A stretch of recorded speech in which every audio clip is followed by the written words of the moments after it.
Well, thank you for being here for this session. I think this is one of the most important topics that we need to understand and gird ourselves with in helping young people have healthy lives and normal functioning lives. I think that digital media is one of the most serious threats to the survival of just normal human socialization that exists today. I know it sounds very dramatic, but I think that I'm going to demonstrate that with research. And if you look at the research on this topic, it's stunning. It's absolutely stunning what's happening and the statistical data. So first of all, I want to give homage to Families Managing Media. Melanie Hemphy is the founder of that out of North Carolina. I recently joined her advisory board. She asked me to do more than that, but I said advisory board's most that I could do, and to be a message carrier on behalf of her organization. It's not a Christian ministry, although most of the people that in it are Christians, but she's strictly focusing on what does the research say about these topics. And so again, I was up till 4 a.m. trying to digest this all. I've never given this presentation before, but we're going to try to get through 50 hours of material in about 50 minutes quickly. So first of all, if you want to check out a website, ScreenStrong is their kind of cool name that they're using to be more marketing friendly, but look for screenstrong.com. Great resources, videos you can show young people to help them understand what's going on. The videos you're going to see here today, I'm going to show you several little clips, are also on the ScreenStrong website. So childhood is a process, and there's a critical foundation that has to be set. The brain is extremely important in how a childhood is developing. And there's a normal process. You have to walk before you can run. There has to be a foundation set. And parents who are giving their children excessive screen time are not doing them any good at all. And in fact, even the experts who are not Christians, but just looking at the research, says no screen at all for infants and children, small children. The only exception to that would be parents or people that they know through FaceTime. Okay, that kind of interaction, but anything than that, they just simply said it does not do anything to help that small child. So the brain is the main thing I want to talk to you about. Is a lot of this conversation has to do with proper brain development in the normal human socialization process. So from the time a child is in the womb, the brain is developing and maturing. Many of you have heard the TED Talk or the understanding that the human brain is really not fully developed until approximately age 25. And so during that time, really there's a vulnerability. And so every activity that your child does is creating a kind of a road or a map. And the more that they do that road, whether it's violin or whether it's gaming, they're creating a greater trench where it's easier to go back and forth, and there's a greater desire to go back and forth and to master that road. And so it's very important in terms of what the child is being exposed to and how that can and does affect their brain's development.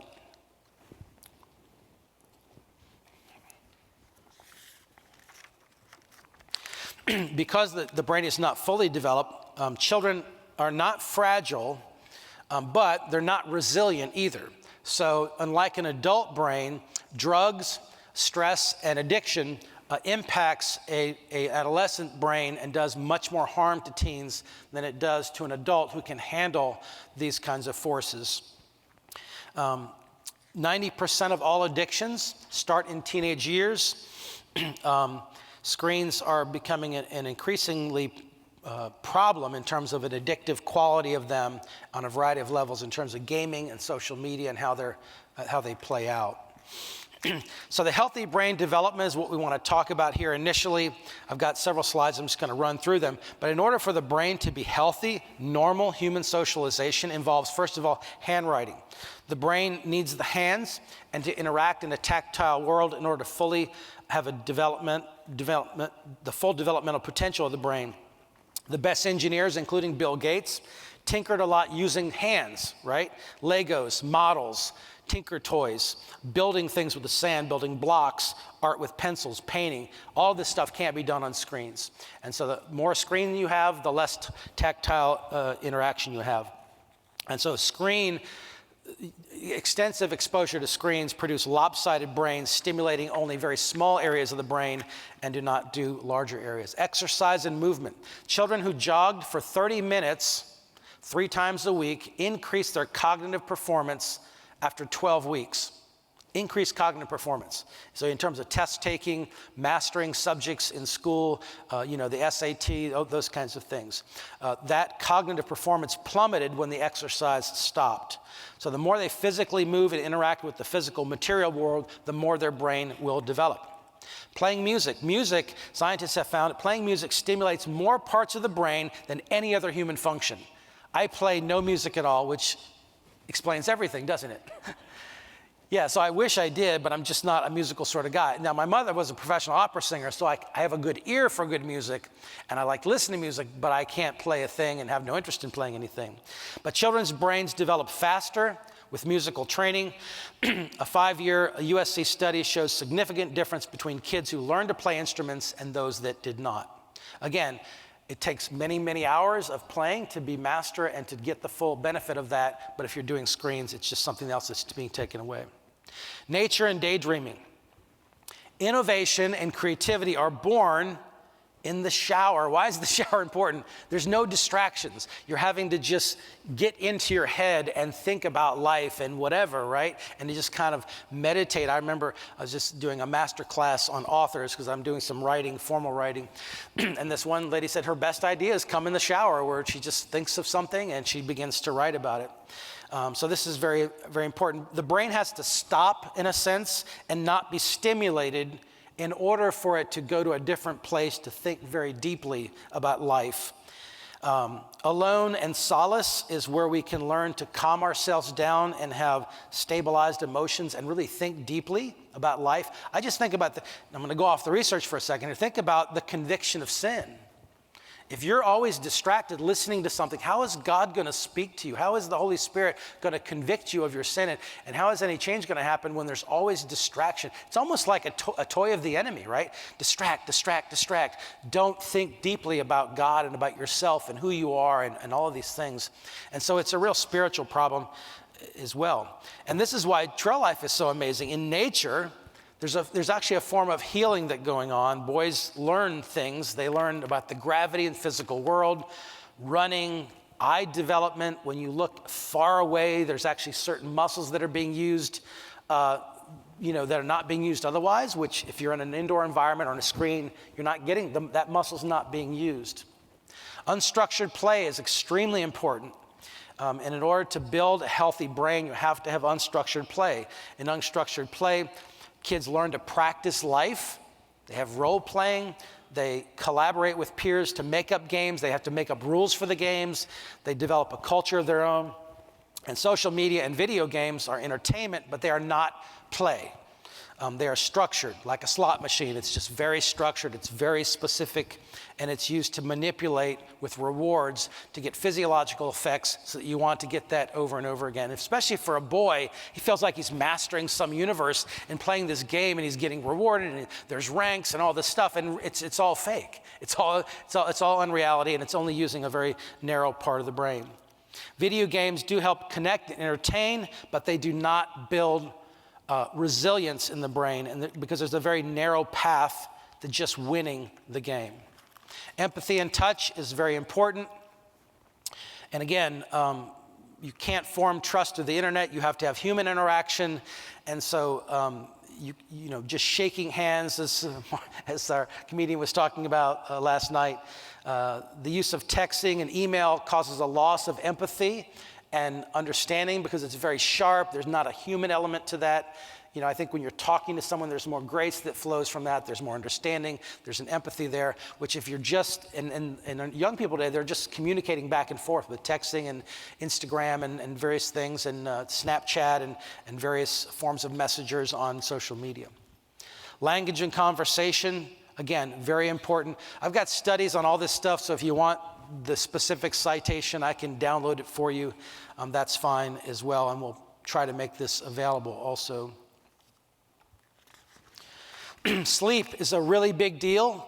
Kids are not getting enough sleep. They need approximately 9 hours of sleep. 87% of teens get less sleep than the required, about 9.25 hours. 65% of teens sleep with a phone near their bed. That's something that as a parent, we just need to say no. There's going to be no screens when you go to bed, period, end of sentence. It is a danger zone. Pornography, texting girls or whatever, crazy people out there, you don't have any idea what's going on. That should be one non-negotiable rule in your household: no screens when you go to bed. And trail life, same thing. In camping, I don't know what your rule is. I wouldn't have any screens at all unless they're necessary on a camp out or a troop meeting.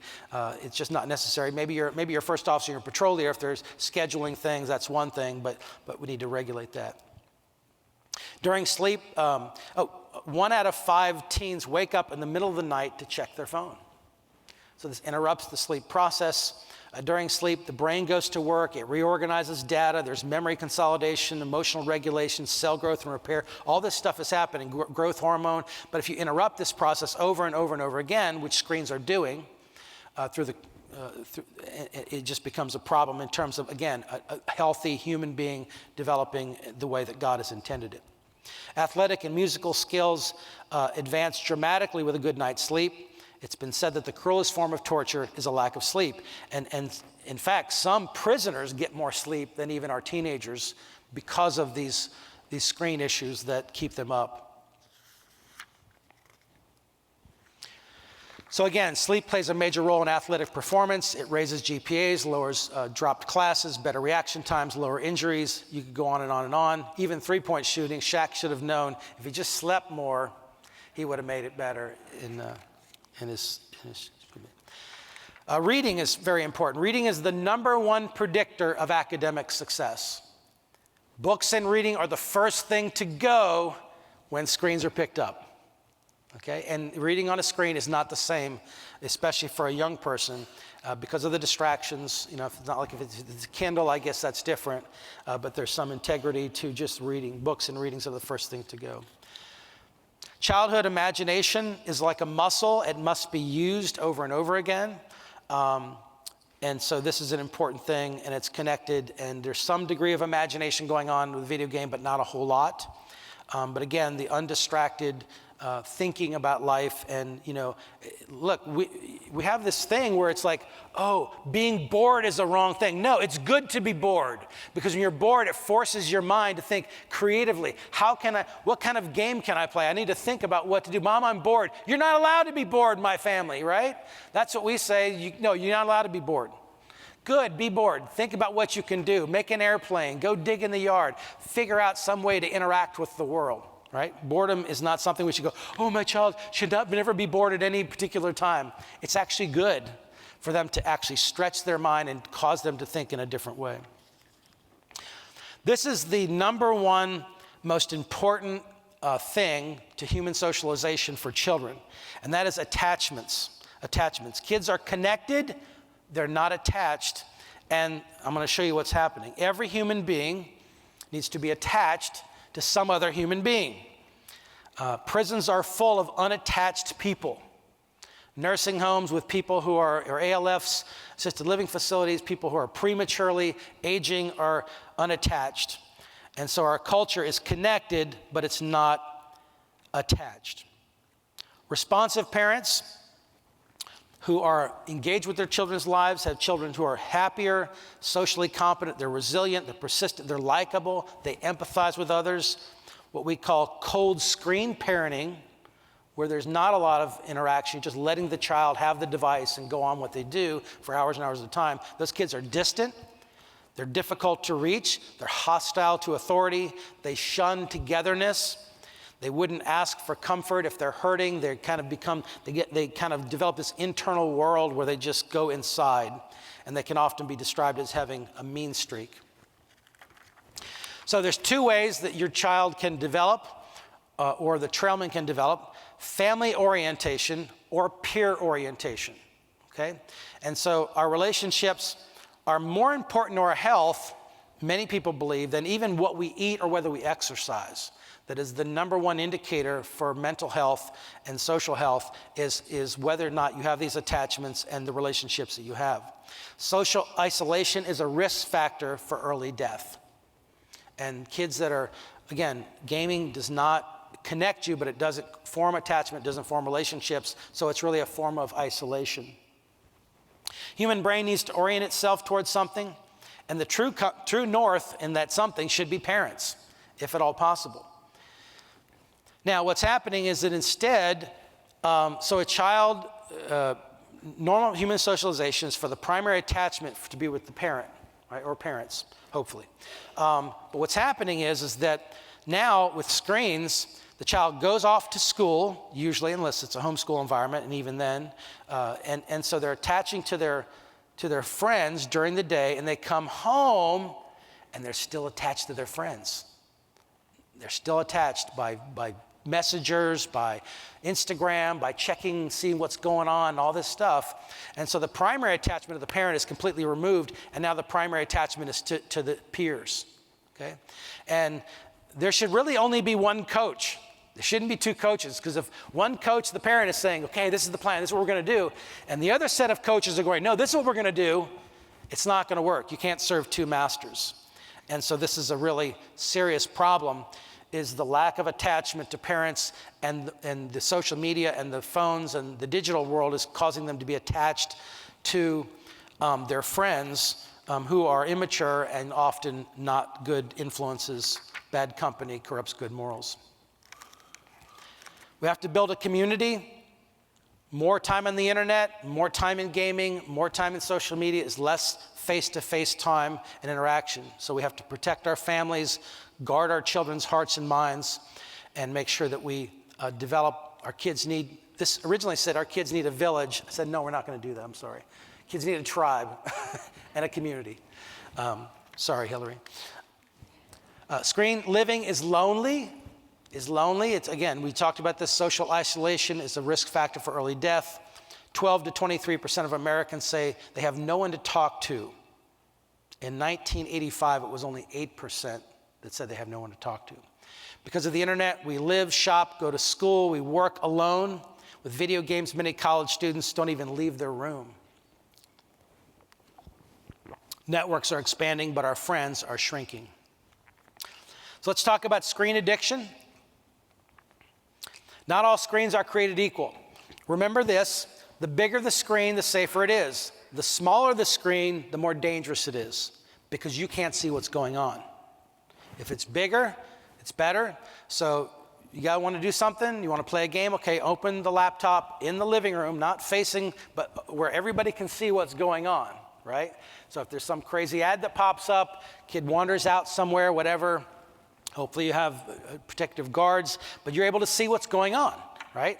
The smaller the screen is, they can kind of hide what's happening, and you have no, as just a practical matter, you can't really see what's going on in a small situation. So many of you understand the concept of dopamine. The brain adapts to stimulation.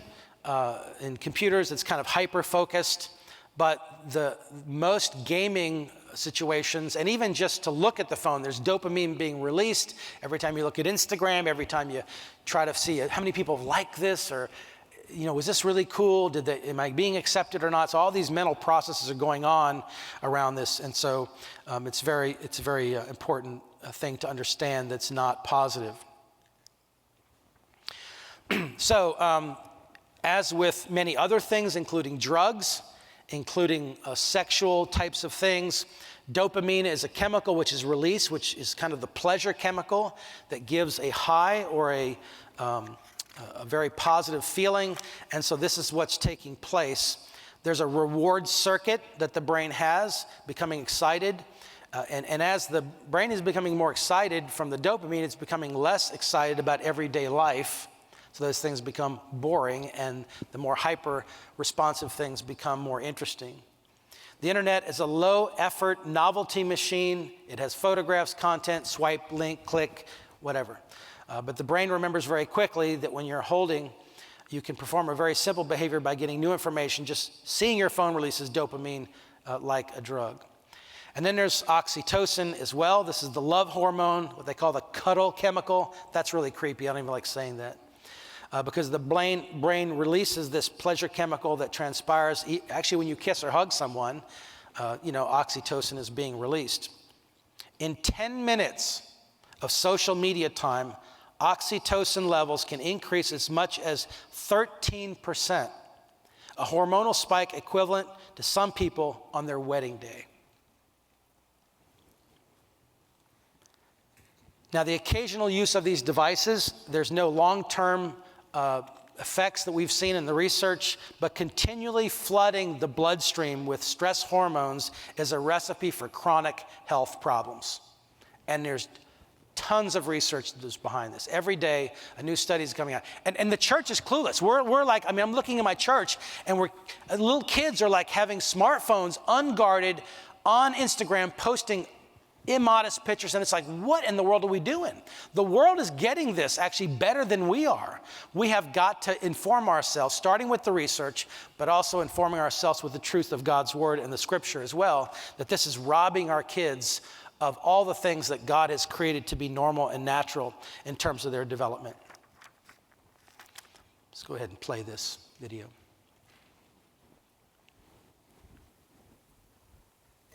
Screen time actually is very much like a drug. In fact, it's like a stimulant, not unlike caffeine or nicotine or even cocaine. So it raises arousal levels, it changes brain chemistry and releases a lot of dopamine. It affects electrical activity, stress hormones, the body clock, and even brain blood flow. So between all these different reactions, we can have addiction, but also a bunch of side effects that can occur well before addiction. Over time, screen time affects which pathways get paved in the brain. So the reward pathways get overdeveloped, and the other pathways in other parts of the brain are underdeveloped.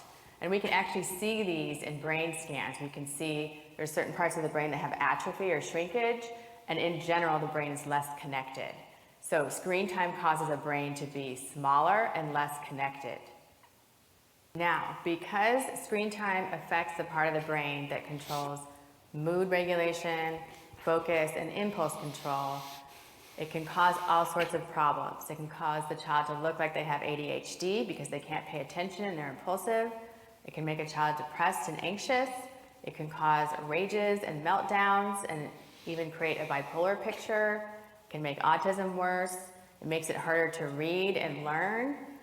It makes it harder for them to follow directions and to form relationships. So all of these things can be affected. So parents usually recognize that screen time has an addictive component and that it's hard to manage. But what they don't realize is that by addressing screen time, they might be resolving a whole host of other issues that aren't so obviously linked to screen time. That's a really great point. You hear that? By addressing screen time issues, you're addressing way other problems that you don't even understand are connected to the actual screen time. And so that's a very important point. The National Institute of Health did a study, $300 million, over 11,000 9 to 10-year-olds were studied. The use, we're sort of in the midst of kind of a natural kind of uncontrolled experiment on the next generation of children is one of the statements that were made. 2 hours a day for screen time lowers scores on thinking and language tests. 7 hours a day thins the outer layer of the cortex in the brain. This is literally a form of brain damage or alteration that is not healthy, is not robust, and is not serving our children. Just last year, a couple of years ago, World Health Organization recognizes gaming addiction as a mental health disorder formally. In the early 1900s, scientists were warning about video games stimulating only limited areas of the brain. And then 8 years later, a study is published in the Scientific Journal of Nature showing that video games releases the dopamine as a feel-good amount. And then 2018, we're actually calling it a mental health disorder. So we need to rethink especially video games. Boys are, I mean, the vast majority of boys are playing video games. There's a reason for that. It's an instant reward. It's something, remember we talked about having dominion. That was a part of the male construct, is having dominion over something and owning something. Well, they're owning this fake world. And they're thinking that they're actually accomplishing something. They're being rewarded with ranks and achievements, and there's no end to it. In Fortnite, it just goes on and on and on. 25% of divorce petitions in the UK, women are alleging, my husband's addicted to Fortnite. Okay, so this is like the millennial generation that's coming up, the gamers who are not putting them down, not making the transition well. But these are very, very serious issues. Yale University School of Medicine and the California Pacific Medical Center conducted a review of 137 studies completed on this issue since 1980. The research examined how media influences obesity, tobacco and drug and alcohol use, sexual behavior, low academic achievement, and ADHD. In 75% of all the studies done since 1980, the research indicated the more the child spends with screens and media, the more likely he is to be impacted with negative health outcomes. And we could drill down into each study. It has different outcomes about depression and about suicide and about learning disabilities and things of that nature. They also determined that on average, today's child spends 45 hours a week on television, movies, magazines, music, internet, cell phones, and video games. By comparison, children spent 17 hours a week with their parents and 30 hours a week in school. These are huge numbers. Our children are like sponges. We need to really remember they learn from their environment, said Kerry Gross, a professor at Yale University. He added that researchers found it remarkable how much content mattered. It was remarkable how much content mattered. It was not only a number of hours of screen time. Children pick up, so what they were saying, I'm fumbling here, but what they're saying is it doesn't matter what they're watching. It could be bunny rabbits hopping around or even something that was supposedly good. It's same negative effect, irrespective of the content of the screen time. So assess your child's relationship with screens. Is it the only thing that puts them in a good mood? Are they unhappy when they're forced to unplug? Is their use increasing over time? Is their desire increasing over time to game or to do around? Are they sneaking around to use screens, using secret passwords you're not even aware of? Is it interfering with their family activities, their friendships, or their school? So we went from Pac-Man. Anybody play Pac-Man? Or even Pong. That was like my first game I ever played was Pong. I thought that was so cool back in the day, right? That's just so primitive now. To basically Grand Theft Auto. And I'm not even going to show you the clip that she put in here because to me it's just too graphic to show you. I pulled out several clips because I didn't even know there were children running around. They were just too graphic to show. But it's pretty alarming stuff that we see going on. So the persuasive design, all of these things, Candy Crush on Facebook, these people know what they're doing. It's like gambling, it's like the slot machine. They're preying upon the physiological reaction of rewards and lights and emotion, and it's all done to specifically get you to go back to the thing over and over and over again. Slot machines are the crack cocaine of casino gambling, and they're using the exact same type of technology and physiological effects to get this. Similar to slot machines, variable reward pattern schedules introduced by B.F. Skinner. Do you remember the studies about animals going back and back? Same kind of thing. Let's go ahead and play this video here. It's a video. This is Dr. Andrew Doan. I just want to show some gameplays and the different degrees of violence we have. This is a scene where this is graphic, so I hope there's nobody really small. If there's any children in the audience, you might want to have them turn their head right now. This is a very graphic scene. Your goal is to mow down groups of civilians.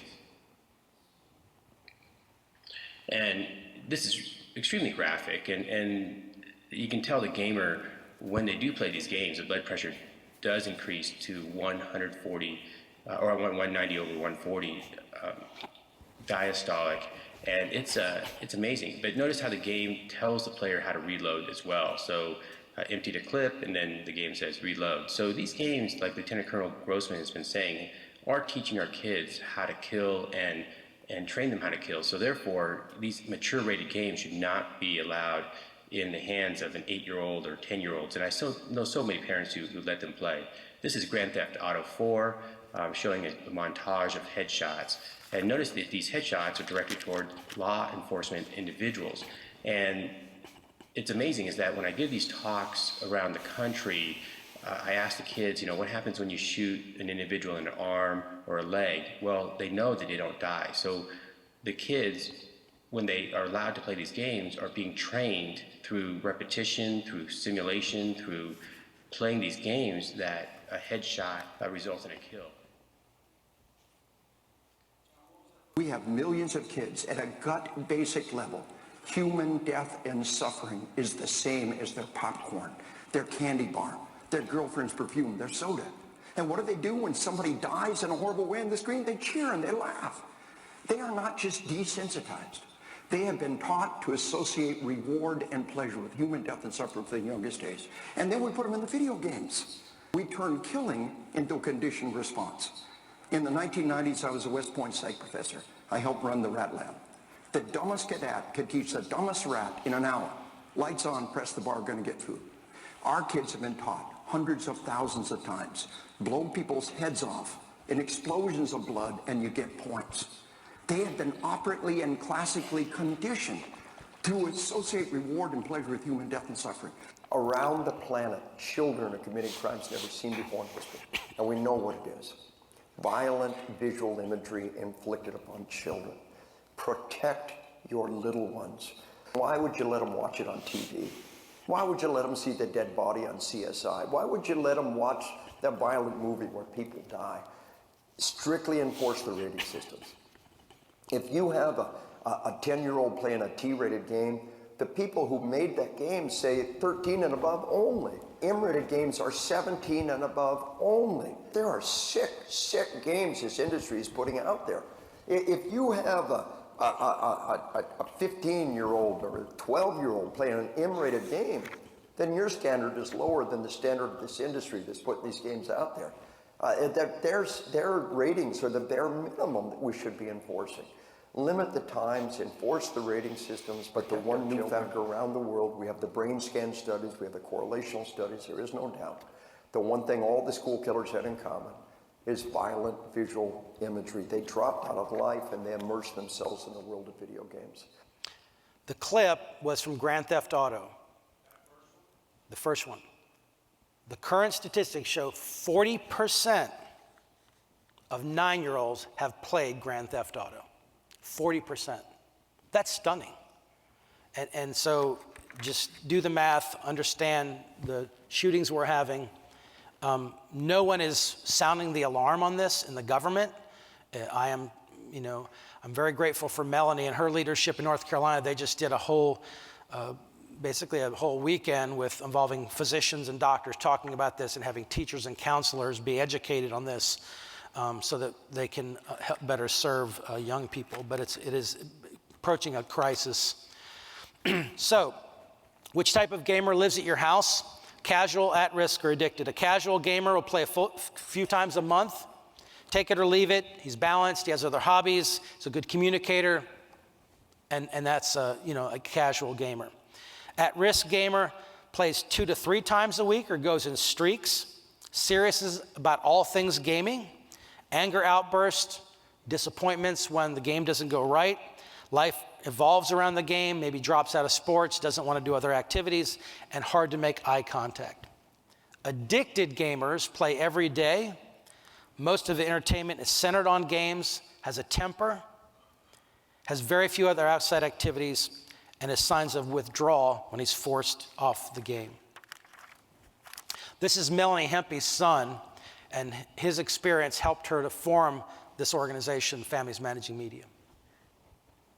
You go back, it's a video, I'm sorry. There's obviously the psychological thing, and people want to, generally boys are going to play video games more than girls are, just generally. Well, there's a lot of competitive games out there where you feel, like you just have to be better than everyone else. It's kind of just a male alpha mentality. Everyone's kind of got it. Everyone wants to be better than their counterparts. There's that. There's so many in the non-competitive games. Every single game now has some sort of element where it plays on the human psyche of wanting to create things, wanting to build, wanting to progress, but you're not actually doing it. You're not doing it. So instead of, practicing for track and getting your mile time down, and being better than people at that, it's your shooting skills or whatever in these games. You're just better, and there's ranking systems, there's ladders, there's all this stuff where you can say, I am this rank and I'm better than everyone. That's the competitive side. And then the building side, like Minecraft. I mean, I've seen some ridiculous things that people have built, like recreated continents on this game, and that takes just so much time. And it just plays off of the desire for people to create things, and instead of painting or building things, people don't work on their cars as much anymore. People don't build little go-karts or whatever. They just build buildings in Minecraft. I feel like it is so easy to get hooked on this stuff. It's just because it goes straight to these things, these receptors that are like, oh, the dopamine receptors, like, oh, we just made something, that's awesome, like, go do that, like, we're better than these people, like, yeah, whatever. But you can get there almost instantly. You can jump into Minecraft and immediately start building stuff, whereas real life, it actually takes some time. You got to get the parts together, you got to learn how to build it, you got to do all this stuff.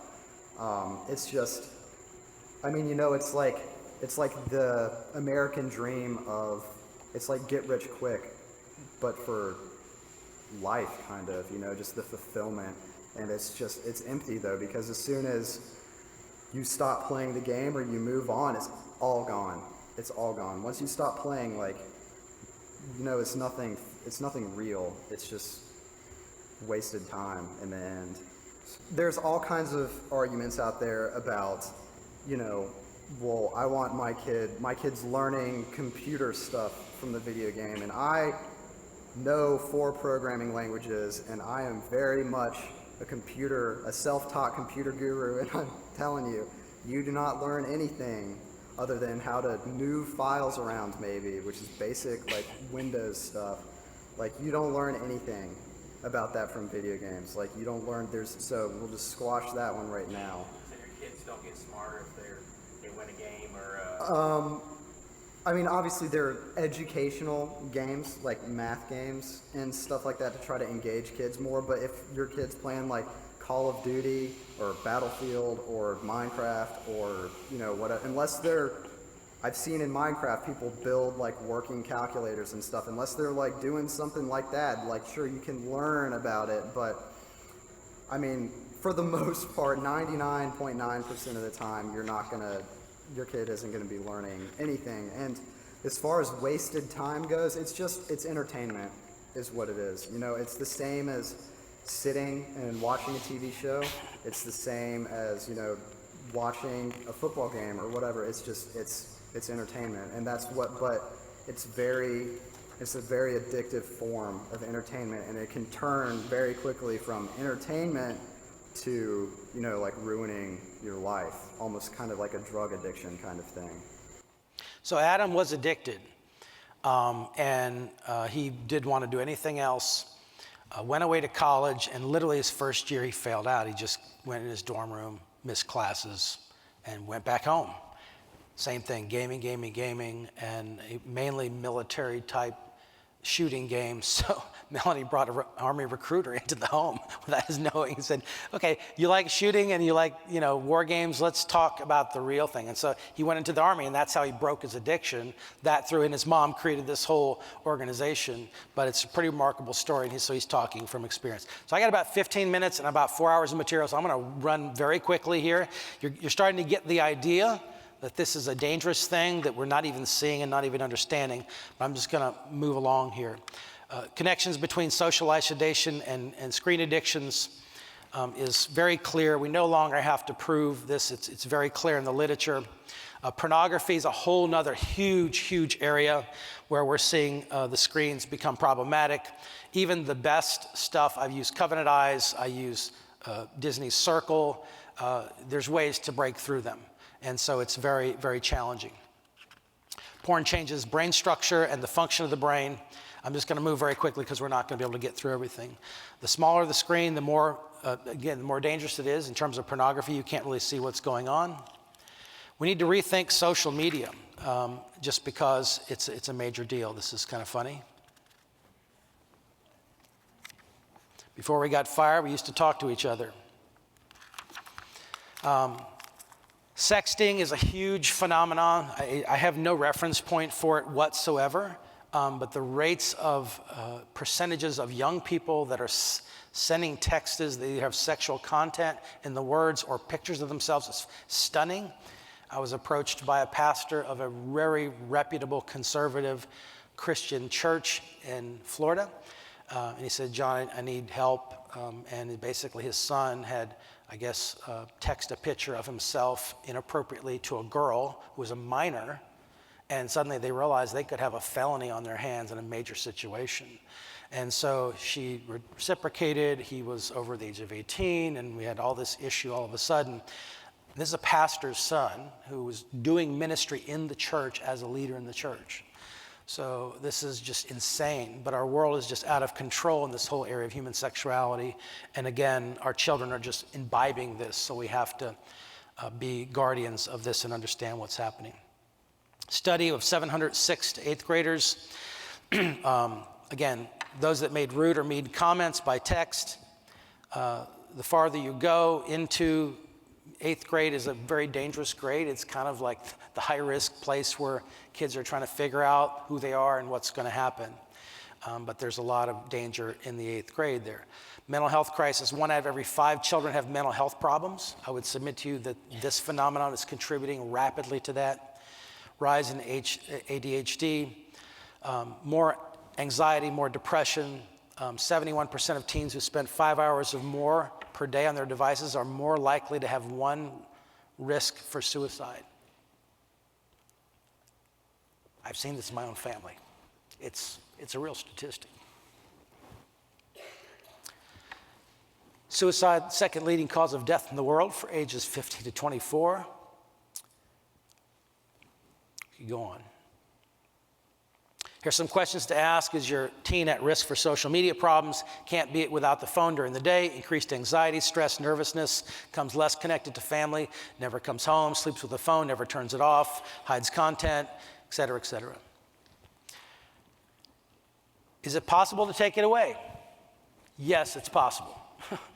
And it really requires us being parents and stepping up to the plate and saying, you know what? And this is what I say to my kids. I show my kids these videos. I show them all kinds of videos on this stuff. Because I say, we have this joke. Did I mention that I don't like phones and social media? Did I mention that to you? We say that over, it's like this thing, and they laugh and whatever. But we really have to teach our kids. We have to explain to them there's danger here. I mean, I have one child that's disproportionately a gamer, and I had to show him these videos. And it affected him. I saw him back off. I saw him reading more. So we need to educate them, right? Just show them these kinds of materials and help them. Because, mom and dads are some kind of, it's mom and dad. But if they hear other voices, it will help them out quite a bit. We need to reclaim our kids. We need to reconnect our family. And we need to be parents and step up to the plate and say, I'm here to protect you. And even though you don't understand it, that's my role. You have to be the coach, right? You have to establish leadership. Take back control of the situation. It's really easy, especially in the summer, just let the kid go and he's got whatever he's doing and you're just, you're doing your thing and you don't know what's happening. Reset limits and accountability. Content is never private. I tell only one of my children, who's now an adult, has a phone, and even when I gave it to him, I said, I'm paid for this phone. It's my phone. I can ask for it back at any time. And I'm so proud of him. He's not here right now. When we left this trip, he said, Dad, I'm leaving my phone at home. And I thought, wow, that's success. I mean, when your own child, that's again, building in the good stuff, blocking at the bad stuff, and the ultimate success is having your kid do that on its own. I remember times where I would say to him, I don't think you should play that or watch that or do that Instagram. And he does it, and then he came back and said, you know what? You're right. Can you please remove this off my phone? It's distracting me too much. It's making my brain go different places. And so that's success is doing that. Prepare for change. Get support. Find other families. It's really good if the other parents of your primary friends of your kids are in the same homeschool co-op or church or whatever, get them together, do a little meeting, say, hey, let's gang up on them, right? And so all the parents are doing the same thing in the same kind of tribe, so you're developing a culture even within the families that your kids are hanging out with. Rethinking personal screens for schools. We don't have a lot of time to go into this, but as you can see, this does nothing to distract. They need to be taking notes. This is really a wrong decision, I think, for schools to go this way. Other than the fact that we need to be competent because all the research and everything is online, it's just really not smart to be taking notes and doing all this. 8 of the top 10 academic impediments are mental health, wellness related, and of course video and internet games are one of those. Parental controls, there's ways around all parental controls. I've tried the best types of things, but Covenant Eyes is good. It doesn't regulate apps like you name the app, it just doesn't regulate apps, so it's only internet stuff. If you have an app like Twitter or Facebook or something like that, the Covenant Eyes is not going to regulate that. They have some kind of thing where it's like screenshots now, I think, where they're just taking random screenshots, which may solve some of that. Also, Disney Circle is a good program. It's a little white box. It's $100. And anybody that's using the internet in my home, I have a little device. I pull it up and I see all their faces. And so all the device, if anybody comes into my home, it literally shows up on my phone and say, this phone has entered your house. And I can regulate that phone because as long as you're using my router, I can regulate everybody that's using the internet. And I can do it from here or anywhere in the world as long as they have an internet connection. So Disney's Circle, I don't like the fact that it's Disney because they do have some Disney ads and all that stuff. But for the most part, it was some homeschool moms that created this technology and Disney bought the company, and it's pretty good, effective. Disney Circle is something I would recommend. Talk to your kids. Give them strong leadership. And I told my kids, you know what, guys? We're just going to be different. I know all your friends have phones, but we're just going to be different. And there's a reason why I hope you can see that. Talk to them. Emphasize with them. Plead with them. Help them to see you're trying to protect them. You're not doing this because you're mean or you're stupid or you're a Neanderthal. You want to do that. Be clear with them and then listen to what they're saying and help them understand it. Smartphones these are adult devices, guys. I mean, NASA didn't have these devices when the Apollo went off, right? These are powerful devices. They're high computers. They have access to everything in the world. These are adult devices, not to be given to kids. Flip phones. You want to be able to text and call? Text and call with a flip phone, right? A track phone. That accomplishes the same thing if that's the issue because of their schedule. There's a great phone coming on. It's called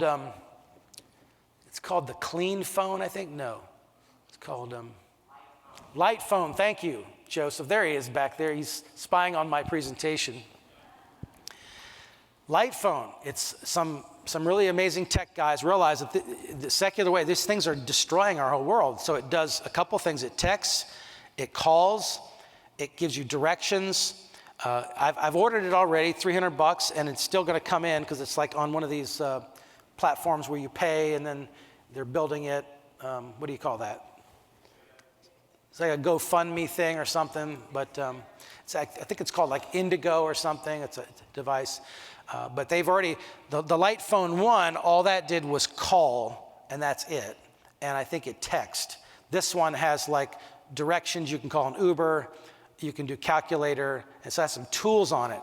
But it's just light in the sense that it doesn't dominate your life. You can't have apps on it. So that's a great tool that you can have when it becomes more available. I'm surprised somebody, all these technology people haven't come up with this idea. It took some college kids that are realizing that this thing is destroying our lives to come up with something like this, and hopefully we can find those. Rebuild life skills and chores. I'm going to move very quickly here. Life skills, these are kind of things kids need to be doing. A lot of this is just good parenting, guys. It's just good parenting, right? And not making sure that they're having diverse experiences to learn about life. No, it can't be done online. You actually have to take the rake outside. Soft skills. Soft skills are interesting. Joseph, we've talked about this quite a bit, but soft skills are basically the fact that if your child can do these things, that they are going to be much better off in life. And when somebody's doing a job interview, these soft skills are going to be much more important. According to Forbes, 94% of recruiters believe that top-notch soft skills totally outweighs experience when it comes to job interviews. So being able to communicate, work ethic, shaking someone's hand, looking them in the eye, that emotional intelligence, leadership, time management, these are very, very important things. Replacing screen with new activities, sports, music, clubs, art, reading, social times. Be proactive in extracurricular activities. Obviously, in our household, 2 things non-negotiable: trail life and church. You have to do that. Other things are optional, and you can choose and pick and experiment with other things, but 2 things that they have to be involved with. 75-year-old Harvard study. Now it's 80 years old. Longest study ever done. Peer-reviewed, refereed journals. The Secret to Happiness. It's been going on. There's a great TED Talk where one of the guys that's directing it now. Many studies are not intergenerational like that because they're not funded or the people running them or whatever. Secret to Happiness, 2 things. Warm relationships, chores during childhood. 80 years of study. Chores during childhood. So by the maid doing it or the hired help or whatever, or we don't want them to be overworked. What are the neighbors going to say if they're mowing the lawn or raking or children slave? No, this is helping them become successful and happy in life. Okay? Warm relationships, chores during childhood, 75, it's the longest study ever been done on human happiness. And reconnect with your family. Hang out with kids more, pay attention, limit peer influence, limit time on screens. Get a game plan. You need a game plan. You need a strategy for this. And it's going to be tough because some of you I know right now, you're thinking, my kid's got this and that, and how am I going to explain to them all this? You just have to sit down and say, okay, it's a new day. We're going to be different. You're not going to like it maybe, but I want you to understand I love you. We care for you. We want the best for you. And so we just think this is really important, and show some of these videos, show them some of this research. We're going to put this information online so you can have access to it as well. We hurt our kids when we treat them like adults all the time. Let's give our kids a chance to get ahead and to have happier families.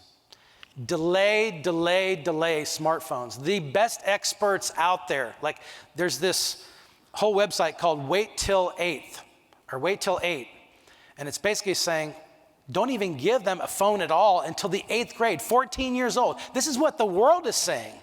And we're doing this earlier. We're giving them these devices if it's it's going to be fun. They can just play games. Little babies are doing this now with little monkey things on the screen. It's crazy. And it's not helping them with human development. So delay as much as possible all media. They're not going to miss out on anything. Trust me, they're going to be healthier and more well developed if we can delay technology as much as possible. Now, I do think that, so when my son became 17, I realized he's ready to launch now.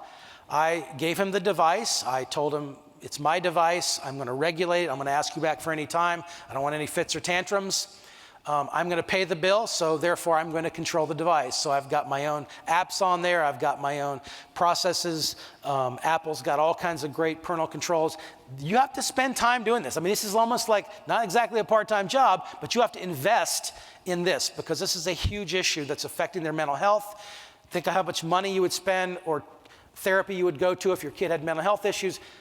Nip it at the bud by investing in understanding these issues, understanding the technology, how you can limit it. It's really helping your children. Build grit. Be proactive, extracurricular activities and life skills, and have deliberate connections with your family and communicate with them about why you're doing these things. Again, Screen Strong is a great opportunity, great resources on there as well. Thank you very much, and God bless you.